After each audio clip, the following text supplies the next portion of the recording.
अगर जैसे कि कोई आपको कहीं आने जाने से रोके और आपसे बदतमीजी करे तो क्या आप लोग वहां आना जाना पसंद करेंगे? बताएं, आप लोग आना जाना पसंद करेंगे क्या?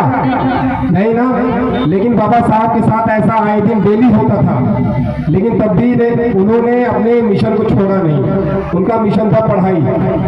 वो पढ़ने के लिए अपने आप को बेइज्जती भी करते थे और उनको शर्मिंदगी भी होती थी, लेकिन फिर भी वे वो समाज के लिए पढ़े और उनके अंदर पढ़ने की इतनी ज्यादा इच्छा थी कि कोई कुछ भी कह लो, मुझे कोई फर्क नहीं पड़ने वाला, मैं सिर्फ पढ़ूंगा और पढ़ के इस भारत देश का सिस्टम बदलूंगा।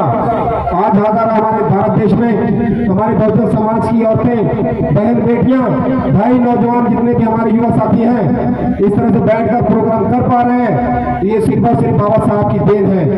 इसलिए हम सबको बाबा साहब को पढ़ना चाहिए, उनके बारे में जानना चाहिए, क्योंकि बाबा साहब अगर न होते तो आज हमारे और आपके ऊपर ये तंत्र जो कपड़ा है, इसकी शायद कोई कल्पना भी नहीं कर सकता था। बाबा साहब ऐसे महान शख्सियत थे जिन्होंने जन्म नहीं लिया था इस दुनिया में, वो अवतारित हुए थे।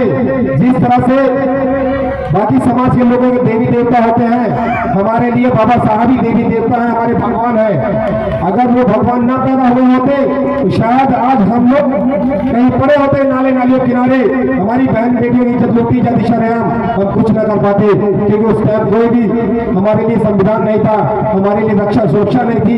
एक मनुस्मृति नामक ग्रंथ था जिसमें साफ साफ लिखा हुआ था कि जो भी दलित समाज की बहन बेटियां हैं, अगर वो अच्छी है तो उनको उठा लिया जाए, उनके साथ शोषण किया जाए। अगर कोई उनका भाई बहन या बाप उनका विरोध करे तो उसको बहुत कड़ी से कड़ी सजा दी जाए, ताकि वो लोग दोबारा विरोध न कर पाए। अक्सर ऐसा होता था 1950 से पहले, लेकिन जब से बाबा साहब का जन्म हुआ, उन्होंने संविधान बनाया, हमारे पूरे भारत को एकजुट किया, उन्होंने हमको बोलने का अधिकार दिया।